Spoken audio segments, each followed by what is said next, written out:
நம்பகத்தன்மையான செய்திகளுக்கு RTM வணக்கம். நான் கண்மணி பத்துமலை. முதலில் முதன்மை செய்திகளை காண்போம்.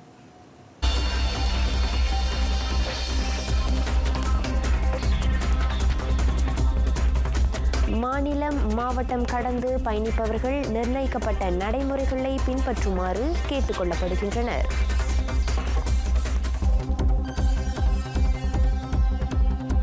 தடுப்பு மருந்தின் பாதுகாப்பையும் ஆற்றலையும் உறுதி செய்யும் விவகாரத்தில் ஒருபோதும் விட்டுக் கொடுக்கும் போக்கு கடைபிடிக்கப்படாது.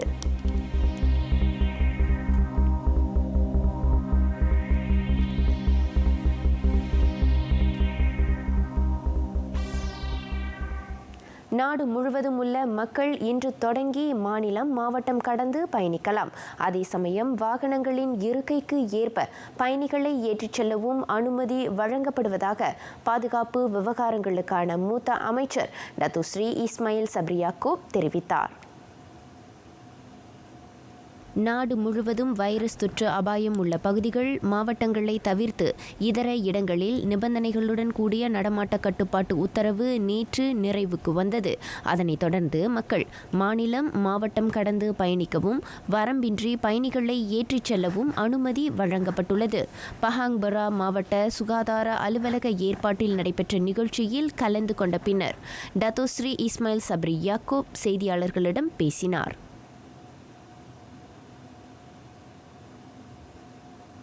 நெடுஞ்சாலைகளை பயன்படுத்தும் வாகன ஓட்டிகள் அரசாங்கத்தின் SOP நிர்ணயிக்கப்பட்ட நடைமுறைகளை முழுமையாக பின்பற்ற வேண்டும் என பிளஸ் நிறுவனம் நினைவுறுத்தியுள்ளது. இன்று தொடங்கி மாநிலம் மாவட்டம் கடந்து பயணிக்க அனுமதி வழங்கப்பட்டுள்ளதை அடுத்து அந்த நினைவுறுத்தல் முன்வைக்கப்பட்டுள்ளது. முகக்கவசம் அணிவது, தூர இடைவெளியை பின்பற்றுவது, நெடுஞ்சாலை ஓய்வு தளங்கள், உணவகங்கள் ஆகியவற்றுக்கு செல்லும் போது மை சஜாத்ரா செயலியில் சுய விபரங்களை பதிந்து கொள்வது ஆகியவற்றை வாகனமோட்டிகள் முறையாக கடைபிடிக்க வேண்டும் எனவும் கேட்டுக்கொள்ளப்படுகின்றனர். தாங்கள் பயணமாகும் பகுதிகளில் COVID-19 தொற்று குறித்த நடப்பு நிலவரங்களை மை சஜாத்ரா செயலி அல்லது தேசிய பாதுகாப்பு மன்றத்தின் அகப்பக்கம் வாயிலாக முன்கூட்டியே அறிந்து கொண்டு பயணத்தை மேற்கொள்ளவும் பொதுமக்கள் அறிவுறுத்தப்படுகின்றனர். அதே சமயம் நெடுஞ்சாலைகளில் நுழைவதற்கு முன் டச் அண்ட் கோ அட்டையில் போதுமான பணம் இருப்பதை உறுதி செய்து கொள்வதோடு முன்கூட்டியே தொகை அதிகரிப்பு செய்து கொள்ளுமாறும் பிளஸ் நிறுவனம் நினைவூட்டியுள்ளது. அதன் வாயிலாக தொடுதலை தவிர்க்கும் பணம் பட்டுவாடா முறையை கடைபிடிக்க முடியும் என்பதோடு COVID-19 தொற்று பரவுவதையும் கட்டுப்பாட்டுக்குள் கொண்டுவர இயலும் என அந்நிறுவனம் நம்பிக்கை தெரிவித்தது. போக்குவரத்து நிலவரம், ஓய்வெடுக்கும் தளங்களில் நெரிசலை தவிர்க்க தேவையான தகவல்கள் ஆகியவற்றை பெற பொதுமக்கள் பிளஸ் நிறுவனத்தின் செயலியை பதிவிறக்கம் செய்து கொள்ளலாம். நாட்டில் நிபந்தனைகளுடன் கூடிய நடமாட்ட கட்டுப்பாட்டு உத்தரவு காலகட்டத்தில் பாதிக்கப்பட்ட துறைகளில் சுற்றுலாத்துறையும் ஒன்றாகும். அந்த உத்தரவு முடிவுக்கு வந்து மக்கள் மாநிலம் மாவட்டம் கடந்து பயணிக்க இன்று தொடங்கி அனுமதிக்கப்பட்டிருப்பது குறித்து தங்கும் விடுதிகள் உரிமையாளர்களும் சுற்றுலா தொழில்துறையினரும் நேர்மறையான கருத்துக்களை தெரிவித்துள்ளனர். உள்நாட்டு சுற்றுலா நடவடிக்கைகளை ஊக்குவிக்க சுற்றுலா தொழில்துறையினர் சுகாதார பாதுகாப்பு அம்சங்கள் குறித்த நம்பிக்கையை பொதுமக்களிடையே ஏற்படுத்த வேண்டும் என மலேசிய சுற்றுலா மன்ற தலைவர் உசைடி உடானிஸ் வலியுறுத்தினார். குறிப்பாக அனைத்துலக தரத்திலான கடுமையான நடைமுறைகளை அவர்கள் பின்பற்ற வேண்டும் என்றார் அவர். இதனிடையே சுற்றுலா தொழில்துறையினர் பின்தங்கிவிடாமல் இருப்பதை அரசாங்கம் உறுதி செய்யும் என்ற எதிர்பார்ப்பை ஸ்லாங்கூர் சுற்றுலா நிறுவனத்தின் நடவடிக்கை சங்க தலைவர் டாக்டர் ஃபத்தீர் பட்ரி வெளிப்படுத்தினார். வாடிக்கையாளர்களுக்கு SOP நிர்ணயிக்கப்பட்ட நடைமுறைகளை வலியுறுத்துவதில் தங்கும் விடுதி தரப்பினர் முக்கிய பங்காற்றுவதையும் அவர் சுட்டிக்காட்டினார். வெள்ளத்தால் பாதிக்கப்பட்டுள்ள மாநிலங்களில் உணவுப் பொருட்கள், குறிப்பாக அரிசி கையிருப்பு போதிய அளவில் உள்ளது. நாடு COVID-19 பெருந்தொற்றின் தாக்கத்தை எதிர்கொண்டிருந்தாலும் மக்களின் தேவைகள் தொடர்ந்து கண்காணிக்கப்படும் என விவசாயம், உணவு, தொழிலியல் துணை அமைச்சர் டத்துச்சே அப்துல்லா மட்னாவி தெரிவித்தார். நாட்டில் உற்பத்தி நடவடிக்கைகள் தொடர்கின்றன. இறக்குமதி நடவடிக்கைகளும் எந்த ஒரு தடையுமின்றி மேற்கொள்ளப்படுகின்றது. குறிப்பாக அரிசி உற்பத்தியும் தாய்லாந்திலிருந்து அதனை இறக்குமதி செய்யும் நடவடிக்கைகளும் வழக்கம் போல மேற்கொள்ளப்படுவதாக துணை அமைச்சர் சொன்னார். தென் தாய்லாந்தில் முந்தைய ஆண்டுகளைப் போல இவ்வாண்டும் வெள்ளம் ஏற்பட்டிருந்தாலும் இறக்குமதி நடவடிக்கைகள் எப்போதும் போல மேற்கொள்ளப்படும் என்றார் அவர். கிளாந்தான் பசேர் புத்தேவில் நடைபெற்ற நிகழ்ச்சியில் கலந்து கொண்ட பின்னர் டத்துட் ஷே அப்துல்லா மட்னவி செய்தியாளர்களிடம் பேசினார்.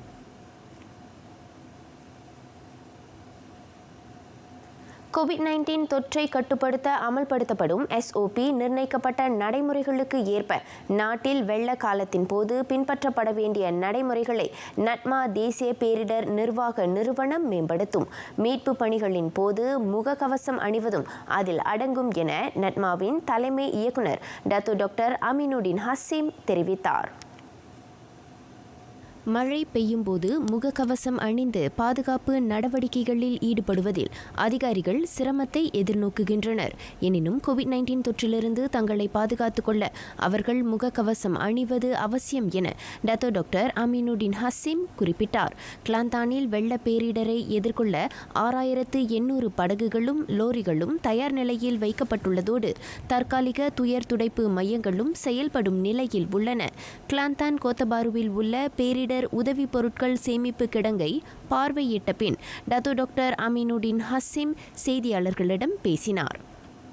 திரங்கானுவில் மழை காலத்தின் போது வெள்ளத்தை எதிர்கொள்ள எப்போதும் தயார் நிலையில் இருக்குமாறு மாநில தீயணைப்பு மீட்புத்துறை பொதுமக்களை கேட்டுக்கொண்டுள்ளது.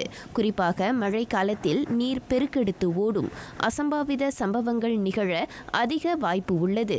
அதனால் இக்காலகட்டத்தில் நீர்வீழ்ச்சி, ஆறுகள், குளங்கள், கடற்கரை போன்ற பொழுதுபோக்கு பகுதிகளுக்கு செல்ல வேண்டாம் என மாநில தீயணைப்பு மீட்பு படை இயக்குனர் மட் இல்மான் அப்துல் ரஷீத் அறிவுறுத்தினார். நாட்டின் கிழக்கு கரை மாநிலங்களில் ஏற்பட்டுள்ள வெள்ளம் சீரடைந்து வருகின்றது. கிளாந்தான், தெலங்கானா ஆகிய மாநிலங்களிலும் 12 குடும்பங்களைச் சேர்ந்த 46 பேர் மட்டுமே இன்னமும் 2 தற்காலிக துயர் துடைப்பு மையங்களில் தங்க வைக்கப்பட்டுள்ளனர். அதில் 37 பேர் கிளாந்தான் பசேர்மாஸில் திறக்கப்பட்டுள்ள தற்காலிக துயர் துடைப்பு மையத்தில் தங்கியுள்ளனர். இதனிடையே திரங்கானுவில் வெள்ளத்தால் பாதிக்கப்பட்ட 87 பேர் வீடு திரும்ப அனுமதிக்கப்பட்டனர். மாராங் துயர் துடைப்பு மையத்தில் 9 பேர் மட்டுமே தங்க வைக்கப்பட்டுள்ளதாக மாநில பேரிடர் நிர்வாக செயற்குழு தெரிவித்தது. கடந்த மாதம் 3ஆம் தேதி தொடங்கி ஏற்பட்ட 3ஆம் கட்ட வெள்ளத்தினால் திரங்கானுவில் 2800 பேர் தற்காலிக துயர் துடைப்பு மையங்களுக்கு மாற்றப்பட்டனர். இதனிடையே பஹாங்கில் வெள்ள நிலைமை சீரடைந்ததை தொடர்ந்து பக்கான் ராவூப் ஆகிய 2 மாவட்டங்களில் செயல்பட்டு வந்த தற்காலிக துயர் துடைப்பு மையங்கள் அனைத்தும் மூடப்பட்டன. கோவிட்-19 தடுப்பு மருந்தின் பாதுகாப்பையும் ஆற்றலையும் உறுதி செய்யும் விவகாரத்தில் அரசாங்கம் ஒருபோதும் விட்டுக் கொடுக்கும் போக்கை கடைபிடிக்காது. தேசிய மருந்தக தர கட்டுப்பாட்டு பிரிவின் ஆய்வுக்கு உட்படுத்தப்பட்டு அங்கீகரிக்கப்பட்ட பின்னரே நாட்டில் தடுப்பு மருந்து பயன்பாட்டுக்கு அனுமதி வழங்கப்படும் என அறிவியல் தொழில்நுட்ப புத்தாக்க அமைச்சர் கைரி ஜமாலுடின் அபுபக்கர் மக்களவையில் தெரிவித்தார். இதுவரை நாட்டின் மொத்த மக்கள் தொகையில் 30 விழுக்காட்டினருக்கான தடுப்பு மருந்துகளை பெற 2 உடன்படிக்கைகளில் மலேசியா கையெழுத்திட்டுள்ளது. அனைத்துலக கோவிட்-19 தடுப்பூசி திட்டத்தின் வாயிலாக 10 விழுக்காட்டு மக்களுக்கான தடுப்பூசிகளை பெற கடந்த நவம்பர் 23ஆம் தேதி முதல் உடன்படிக்கை கையெழுத்திடப்பட்டது. தொடர்ந்து நவம்பர் 24ஆம் தேதி 20 விழுக்காட்டு மக்களுக்கான தடுப்பூசியை பெறுவதற்காக ஃபைசர் நிறுவனத்துடன் 2ஆம் உடன்படிக்கை கையெழுத்தானது. மேலும் 40 விழுக்காட்டு மக்களுக்கான தடுப்பு மருந்துகளை தருவிக்க கோவிட்-19 தடுப்பு மருந்துகளை தயாரிக்கும் பல்வேறு நிறுவனங்களுடன் அரசாங்கம் பேச்சுவார்த்தை நடத்தி வருவதாக கைரி ஜமாலுடின் தெரிவித்தார். அடுத்த ஆண்டின் முதல் காலாண்டில் அந்த மருந்துகள் பெறப்படும் என எதிர்பார்க்கப்படுகிறது. லம்பா பந்தாய் நாடாளுமன்ற உறுப்பினர் அஹ்மத் ஃபாமி முகமது ஃபட்சேல் எழுப்பிய கேள்விக்கு அமைச்சர் பதிலளித்தார். பட்டதாரிகளுக்கான வேலைவாய்ப்பை அதிகரிக்க உயர்கல்வி அமைச்சின் பஞ்சானா பொருளாதார மீட்சி திட்டத்தின் கீழ் இம்மாதம் 3ஆம் தேதி வரை 87 திட்டங்களுக்கு அனுமதி வழங்கப்பட்டது. LOC பயிற்சிக்கு பின் வேலைவாய்ப்பு வழங்கப்படும் எனும் உத்தரவாத கடிதத்தை வழங்கிய 154 பயிற்சி ஏற்பாட்டு நிறுவனங்களின் ஒத்துழைப்போடு அந்த திட்டங்கள் மேற்கொள்ளப்படுகின்றன. தற்சமயம் அனுமதி அளிக்கப்பட்டுள்ள திட்டங்களின் வழி 7596 பட்டதாரிகள் பயன்பெறுவார்கள் என எதிர்பார்க்கப்படுகிறது. அதில் பங்கேற்றுள்ள 6296 பட்டதாரி மாணவர்கள் பிளேஸ் அண்ட் ட்ரெயின் அடிப்படையில் பயிற்சி முடிந்தவுடன் வேலையில் அமர்த்தப்படுவதற்கான வாய்ப்பு அதிகம் உள்ளதாக உயர்கல்வி துணை அமைச்சர் டத்து மன்சூர் மக்களவையில் தெரிவித்தார். தொழில் முனைவர் துறையில் பட்டம் பெற்ற தகுதியுடைய 1010 பேருக்கு வியாபார நிதி உதவி அங்கீகரிக்கப்படும். இவ்வேளையில் கிக் பொருளாதார துறையைச் சேர்ந்த 290 பேர் பயிற்சியை முடித்தவுடன் அவர்கள் சுயமாக வருமானம் ஈட்டுவதற்கு வழிகாட்டப்படும் என துணை அமைச்சர் சொன்னார். வேலை தொடர்புடைய பயிற்சி திட்டங்கள் பற்றிய தகவல்களை பெற பட்டதாரிகள் graduate reference hub for employment and training எனும் அகப்பக்கத்தை வலம் வரலாம். 2013ஆம் ஆண்டு தொடங்கி 2018ஆம் ஆண்டு வரை கையெழுத்தான 94 பிரீமா வீடமைப்பு திட்டங்கள் துல்லியமாக மறு ஆய்வு செய்யப்பட்டன. அதன் வாயிலாக கடந்த நவம்பர் மாதம் வரை 62 திட்டங்களை தொடர பிரீமா உறுப்பினர்கள் கழகம் அனுமதி வழங்கிய வேளை எஞ்சிய 32 திட்டங்கள் ரத்து செய்யப்பட உள்ளன. 2018ஆம் ஆண்டு 15 விழுக்காடு மட்டுமே பூர்த்தியான வீடமைப்பு திட்டங்களை மறு ஆய்வு செய்ய உத்தரவிடப்பட்டது. 15 விழுக்காட்டுக்கும் கூடுதலான பணிகள் பூர்த்தியடைந்த திட்டங்கள் மட்டுமே தொடர அனுமதிக்கப்பட்டதாக வீடமைப்பு ஊராட்சி அமைச்சர் ஜுரைடா கமாருடீன் தெரிவித்தார். அதன் அடிப்படையிலேயே 32 வீடமைப்பு திட்டங்கள் நிறுத்தப்பட்டதையும் அமைச்சர் சுட்டிக்காட்டினார். அதே சமயம் பினாங்கில் கடந்த அக்டோபர் மாதம் 21ஆம் தேதி வரை ஒரு பிரீமா வீடமைப்பு திட்டத்தின் கட்டுமான பணிகள் மட்டுமே நிறுத்தப்பட்டது. அந்த திட்டத்தில் சம்பந்தப்பட்ட குத்தகையை ரத்து செய்வது குறித்து பேச்சுவார்த்தை நடத்தப்பட்டு வருவதாகவும் அது தொடர்பில் இன்னும் எந்த ஒரு முடிவும் எடுக்கப்படவில்லை எனவும் அமைச்சர் சொன்னார். எனினும் பர்மாத்தங் பவோ பூக்கெட் கலுகூர் ஆகிய பகுதிகளில் 1922 வீடுகளை உள்ளடக்கிய 2 பிரீமா வீடமைப்பு திட்டங்களின் கட்டுமான பணிகள் வழக்கம் போல் மேற்கொள்ளப்பட்டு வருவதையும் அவர் சுட்டிக்காட்டினார். பினாங்கு முதலமைச்சர் சவ் கொன்யோ எழுப்பிய கேள்விக்கு அமைச்சர் இவ்வாறு பதிலளித்தார். 2018ஆம் ஆண்டு ஜூலை மாதம் தொடங்கி இவ்வாண்டு ஜூன் வரையில் நாடு முழுவதும் மக்களின் வாங்கும் சக்திக்கு உட்பட்ட 5,46,755 வீடுகள் கட்டப்பட்டு வருகின்றன. அதில் 3,27,922 வீடுகளை கட்டுவது தொடர்பில் திட்டம் வகுக்கப்பட்டு வருகின்றன. 1,63,337 வீடுகளின் நிர்மாணிப்பு பணிகள் தொடங்கப்பட்டுள்ள வேளை எஞ்சிய 55,496 வீடுகள் கட்டி முடிக்கப்பட்டு விட்டதாக ஜுரைடா கமாருடீன் சொன்னார். டூரிசம் மலேசியா, மலேசிய சுற்றுலா மேம்பாட்டு வாரியமும் பிரசாரணா நிறுவனமும் இணைந்து அறிமுகப்படுத்திய மை30 சிறப்பு பயண அட்டை திட்டம் ஒத்திவைக்கப்பட்டுள்ளது. கிள்ளான் பள்ளத்தாக்கில் தொற்று அதிகரித்து வருவதால் இன்று தொடங்கவிருந்த அத்திட்டம் பின்னர் அறிவிக்கப்படும் ஒரு தேதிக்கு ஒத்திவைக்கப்படுவதாக டூரிசம் மலேசியா தொடர்பு பிரிவு துணை இயக்குனர் முவாட் சமாட் தெரிவித்தார்.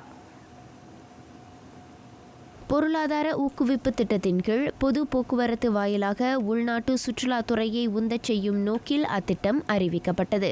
குறிப்பாக மை30 பயண அட்டையை வைத்திருப்பவர்கள் ரயில், ரப்பிட் KL பேருந்து சேவைகளை பயன்படுத்தலாம். கூடிய விரைவில் மேலும் அதிகமான சிறப்பு திட்டங்களுடன் மை30 மீண்டும் அறிமுகம் காணும் என முவாட் சமாட் குறிப்பிட்டார். அது குறித்த மேல் விவரங்களை பெற விரும்பும் பொதுமக்கள் டூரிசம் மலேசியாவின் www.tourism.gov.my அகப்பக்கத்தை வலம் வரலாம். முன்னாள் கூட்டரசு பிரதேச அமைச்சர் டத்துஸ்ரீ தங்கு அட்னான் தங்கு மன்சூருக்கு எதிரான கையூட்டு வழக்கு விசாரணை. கோலாலம்பூர் உயர் நீதிமன்றம் இன்று அவரை குற்றச்சாட்டிலிருந்து விடுவிக்காமல் விடுதலை செய்தது. அரசாங்க தரப்பு துணை வழக்கறிஞர் முன்வைத்த மனுவுக்கு அனுமதி வழங்கிய நீதிபதி அந்த தீர்ப்பை அறிவித்தார். டத்துஸ்ரீ தங்கு அட்னானுக்கு எதிராக கையூட்டு வழக்கில் புதிய திருப்பம் ஏற்பட்டுள்ளது. அவ்வழக்கு தொடர்பில் சாட்சியாளர் ஒருவர் இன்னும் நீதிமன்றத்தில் வாக்குமூலம் அளிக்க அழைக்கப்படவில்லை என ஊழல் தடுப்பு ஆணையத்திடம் புகார் செய்யப்பட்டுள்ளது. அது தொடர்பில் மேலும் விரிவாக விசாரணை மேற்கொள்ள வேண்டியுள்ளதாக அரசாங்க தரப்பு துணை வழக்கறிஞர் ஜூலியா இப்ராஹிம் தனது மனுவில் குறிப்பிட்டிருந்தார். அந்த விசாரணை முடிவுற இன்னும் எவ்வளவு கால அவகாசம் தேவைப்படும் என்பதை கூற இயலாது. அதனால் இவ்வழக்கை தொடர்வதன் வாயிலாக நீதிமன்றத்தின் நேரத்தை வீணடிக்க விரும்பவில்லை எனவும் அந்த மனுவில் குறிப்பிடப்பட்டிருந்தது. எனினும் ஈராண்டுகளுக்கும் மேலாக இந்த கையூட்டு வழக்கை எதிர்நோக்கியுள்ள டத்துஸ்ரீ தங்கு அட்னான் தங்கு மன்சூரை முழுமையாக குற்றச்சாட்டிலிருந்து விடுவித்து நீதிமன்றம் விடுதலை செய்ய வேண்டும் என அவரது தரப்பு வழக்கறிஞர் கோரியிருந்தார். 7 ஆண்டுகளுக்கு முன் வர்த்தகர் ஒருவருக்கு குத்தகையை வழங்க அவரிடமிருந்து அந்த முன்னாள் அமைச்சர் 10 லட்சம் ரிங்கிட்டை கையூட்டாக பெற்றதாக குற்றம் சாட்டப்பட்டது குறிப்பிடத்தக்கது.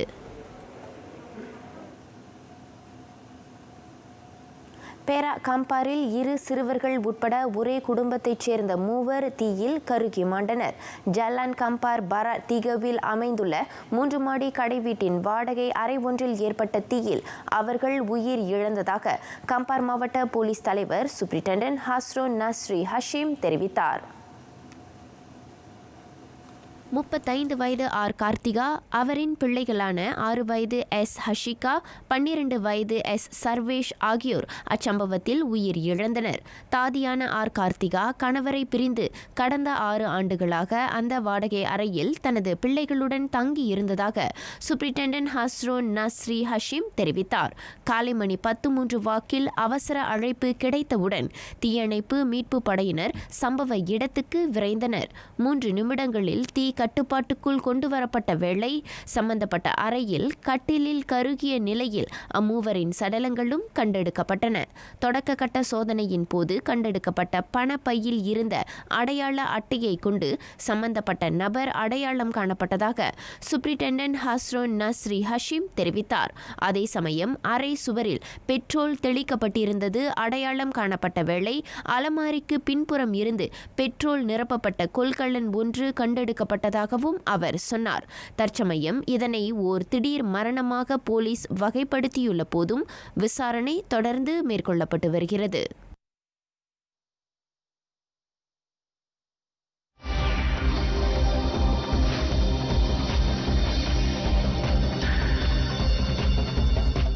தென்கிழக்காசியாவில் கோவிட்-19 தடுப்பூசிகளை பெற்ற முதல் நாடாக திகழ்கிறது இந்தோனேசியா. விபரம் உலக நடப்புகளில்.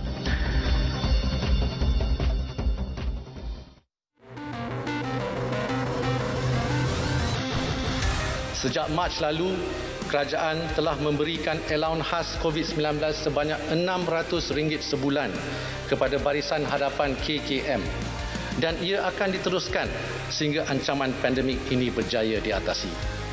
Sebagai tambahan, kerajaan bersetuju untuk melaksanakan pemberian one-off sebanyak RM500 bagi menghargai jasa anggota Barisan Hadapan KKM yang dijangka memanfaatkan 100,000 petugas kesihatan.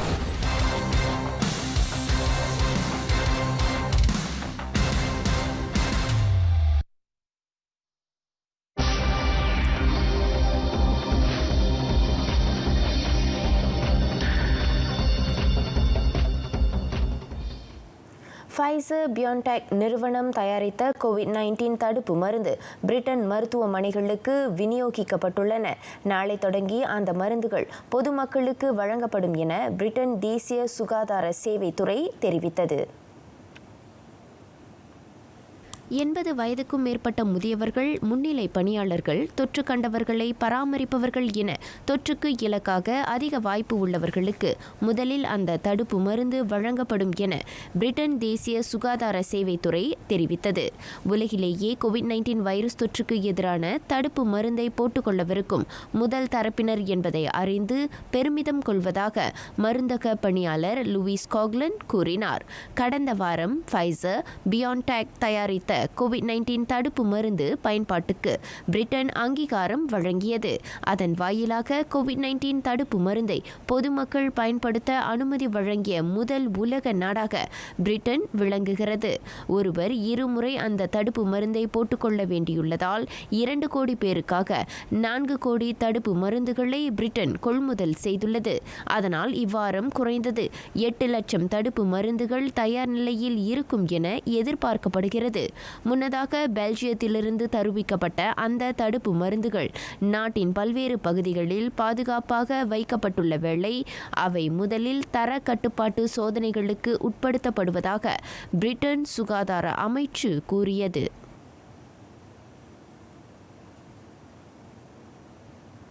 சீன சினோவேக் நிறுவனத்தின் தயாரிப்பிலான 12 லட்சம் தடுப்பூசிகளை ஏற்றியிருந்த விமானம் நேற்று இந்தோனேசியா தலைநகர் ஜகார்த்தா வந்தடைந்தது.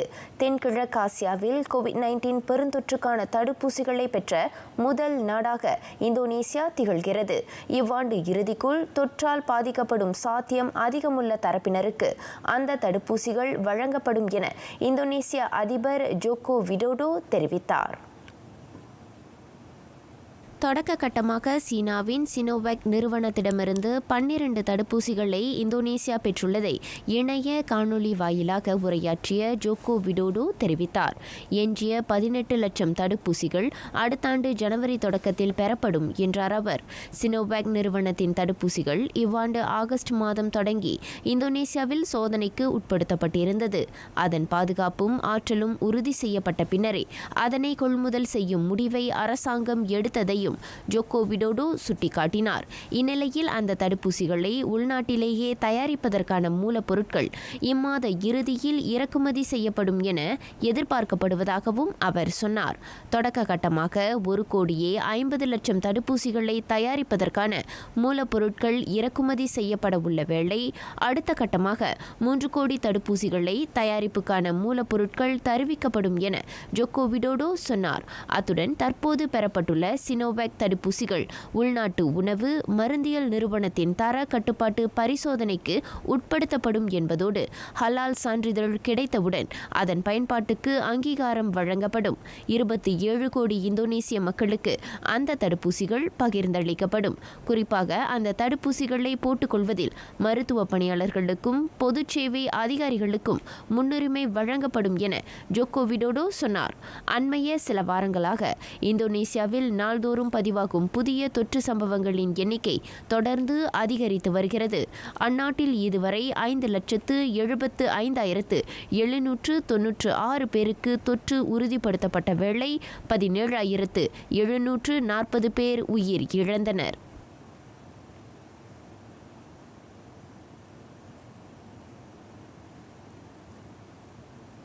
இந்தோனேசியாவில் கோவிட்-19 வைரஸ் தொற்றால் பாதிக்கப்பட்ட மக்களுக்கு உணவு பொட்டலங்களை விநியோகிக்கும் அரசாங்கத்தின் குத்தகையை வழங்க கையூட்டு பெற்றதாக நம்பப்படும் அந்நாட்டு சமூக விவகார அமைச்சர் கைது செய்யப்பட்டார்.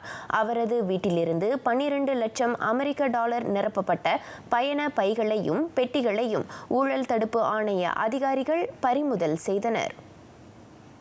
கையூட்டு குற்றச்சாட்டு தொடர்பான விசாரணைக்காக ஊழல் தடுப்பு ஆணைய அலுவலகத்திற்கு வந்திருந்த போது இந்தோனேசியாவின் சமூக விவகார அமைச்சர் ஜூலியாரி பத்துபாரா கைது செய்யப்பட்டார். கடந்த சில வாரங்களில் கையூட்டு தொடர்பில் கைது செய்யப்பட்ட அதிபர் ஜோகோ விடோடோவின் தலைமையிலான அரசாங்கத்தைச் சேர்ந்த 2வது அமைச்சர் பத்துபாரா ஆவார்.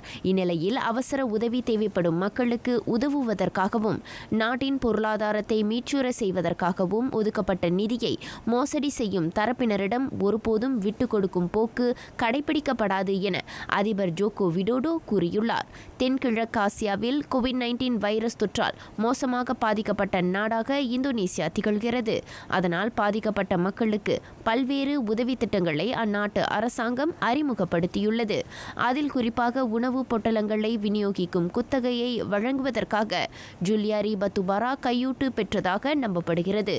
உணவு பொட்டலங்களை விநியோகிக்கும் குத்தகையை பெற்ற இரு குத்தகையாளர்களிடமிருந்து அவர் 10 லட்சத்துக்கும் அதிகமான அமெரிக்க டாலரை கையூட்டாக பெற்றதாக கூறப்படுகின்றது. குற்றம் நிரூபிக்கப்பட்டால் 20 ஆண்டுகளுக்கு குறையாத சிறை தண்டனையும் 70,000 அமெரிக்க டாலர் அபராதமும் விதிக்கப்படலாம்.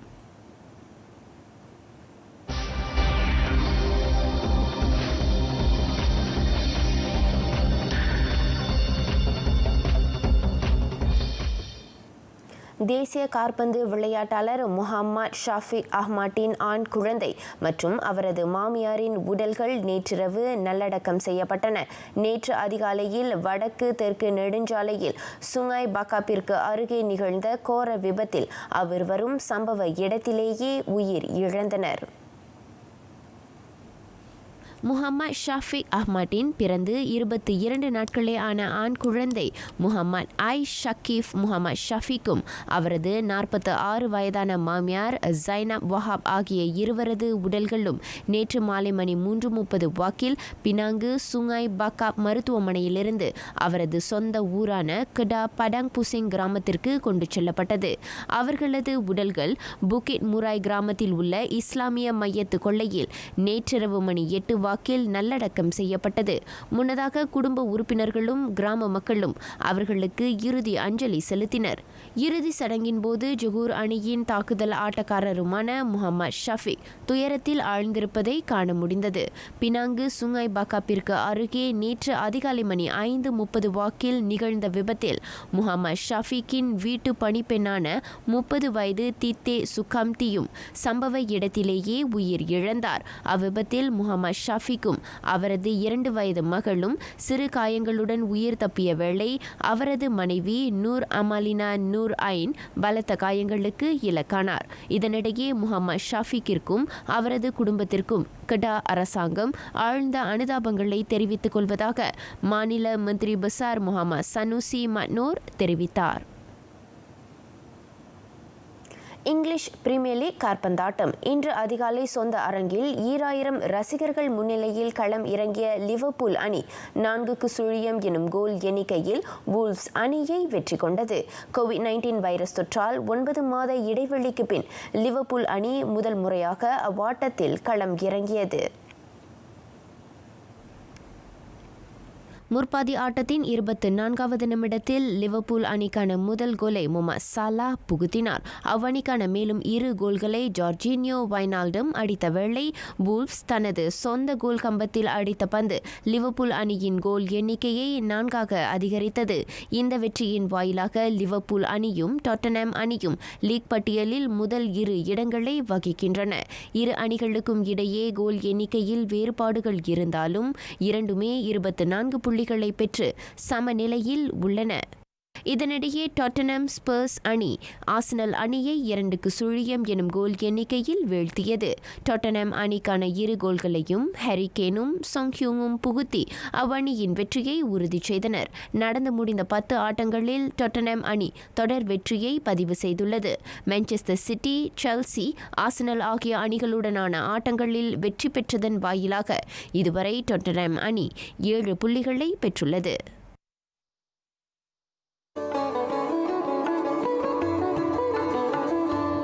இன்றைய சிந்தனைக்கு உலக நீதியிலிருந்து சில வரிகள்.